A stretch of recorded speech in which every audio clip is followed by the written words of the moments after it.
What's up guys, Matt here with Khaos Art, and I'm going to be teaching you today on how to use your workspace. So this is going to be your first video within Adobe Photoshop CS6. This is going to be a Photoshop series, and I plan on continuing with the After Effects one and creating more videos for that, but alongside the Photoshop one. I have a much larger knowledge of Photoshop CS6 than I do with After Effects. So this one will be a little bit more detailed and a lot more videos coming out a lot faster. So let's go ahead and jump into this, guys. In this first one, I'm going to be teaching you how to manipulate your workspace. So that will be how to move different panels, how to add panels, how to take away panels, and basically what it all does. So to start off, I'm going to show you what everything does, and then we can move into everything else. So you can see over here on the left side of your menu that you have all of your tool tabs.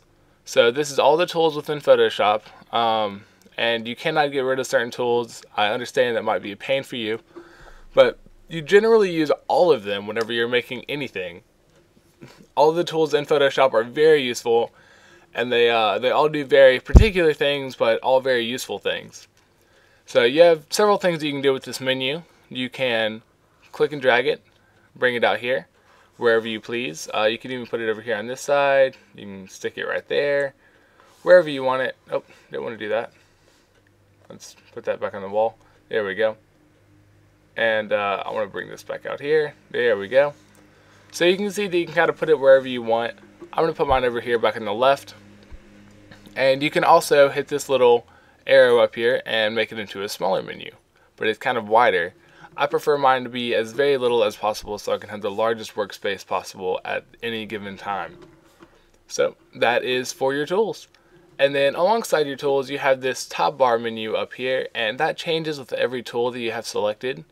You can see as I'm going through here.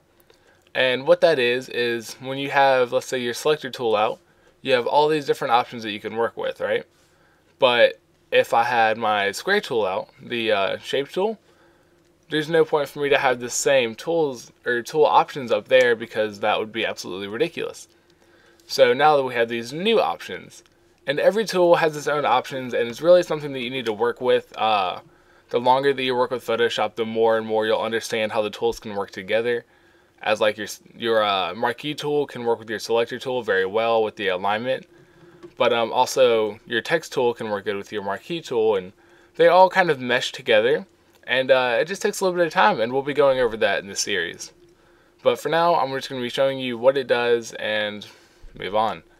So now that we are done with that, you can see over here on the right side of your screen, you have 4 menus, 4 different menus to work with.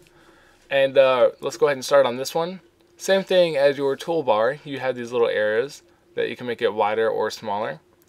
And this is just your history and properties, and properties and history. So the bottom one is properties, the top one is history. That's just default for Photoshop. It's kind of odd.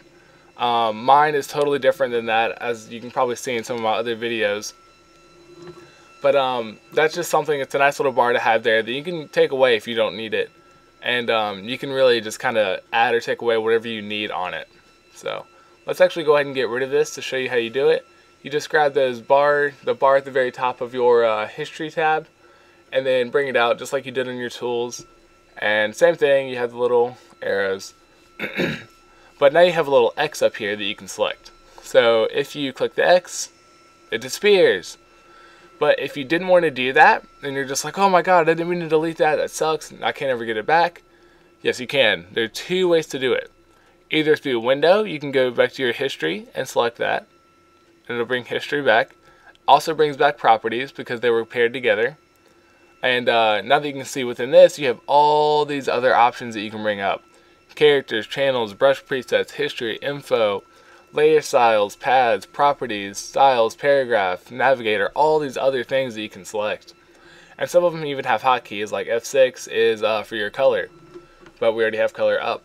And within this, you can also, within this, you can also change your workspace. I have mine set on default. And then there's Matt's work area, painting, photography, and typography. And so these are all different ones that you can work with. And well, not Matt's work area because that's mine. and I'll be showing you how to save your own work area by the end of this tutorial. So now that you see that you have your window options up here for everything that you can use, you also have this little drop down menu over here. Default, match work area, painting, photography, typography, and then reset, new workspace, and delete workspace.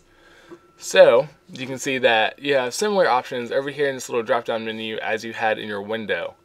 So just for quick access to changing your setup of your screen. And then also with your other menus, you see that you have swatches and color. So the color is very similar to your swatches. It gives you two foreground and background colors, and you can manipulate with RGB, and or you can just kind of use your eyedropper tool to select a color down here. I prefer swatches, so you can add and take away any color that you please. I have certain colors in here, like this very bottom blue one. This one's called Khaos Blue for Khaos Art. That is the blue that I use. You can see it on the screen now. And the longer that you watch my videos, the more and more you'll see that my swatches will eventually get larger and larger and larger. Because every time that I make something new, I generally add a new swatch to it from the color that I was using if it's something very important. So it just tends to happen with designers. Next, we're going to be moving down to your adjustments and styles. These are two different things that you have in here. With your adjustments, you just have brightness and contrast, black and white, levels, curves, all those nice little tools in there that you'll be using. And you can't use any of these at the moment because I don't have anything to put them on. So a lot of these things will be available as soon as I have a composition up or a file up to work with. Then you can see adjustments, styles, different styles. I generally have my styles up here right next to my swatches. It kind of just goes together, it all works together in the same area. And you can always change the height and width of your areas by just grabbing the bars in between them. Here's width, you can make it as wide or as small as you want. And then let's bring up my layers. So now you have your layers, channels, and paths. Paths would be like a work area or a pin path that you've created. Channel's a little bit different. It just kind of works with like the colors in your image. It's very useful for making things like black and white or having a specific color showing. Very, very, very useful, and we'll be talking about that a little bit more in the future. Then you have your layers, one of the most important parts of Photoshop. Layers is where you will be manipulating everything in Photoshop.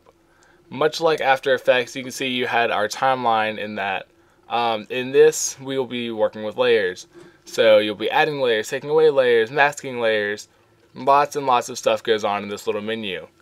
And new with Photoshop CS6, you can see that there is this new bar right here.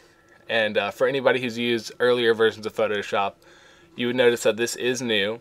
And it has an on-off switch. That's what this is right here. If we had a composition up, you could see that. But it just gives you quick options as in masking, levels, adding text, things like that, changing the kind. It's kind of vague for now, but we'll be working with that in a very soon tutorial. Then below this you have your other options like normal, overlay, light, hard light, soft light, different effects that you can put over text or imagery or your entire composition, things that you really want to do. And that's all manipulated by a specific layer. You have your opacity and fill. Then you have your lock options right here. You can just lock the transparency. You can lock being able to manipulate it as in like drawing on it. You can lock the movement, and you can lock all. So there's just a few options that we have in there. And then you have your different options down here with the showing your effects, masking, putting it in groups, adding a new layer, deleting it, linking it together, different things like that. Once again, still things we're going to be talking about really soon. Nothing to really fret about at the moment. So, and you always have your little options down here on the side, which will also be talked about later. So this was kind of vague and kind of quick, guys, but thank you for watching, and let me know what you think. The more and more that we work with this, the more and more you'll understand what I've been saying in this tutorial. But once again, thank you for all your support, and thank you for watching.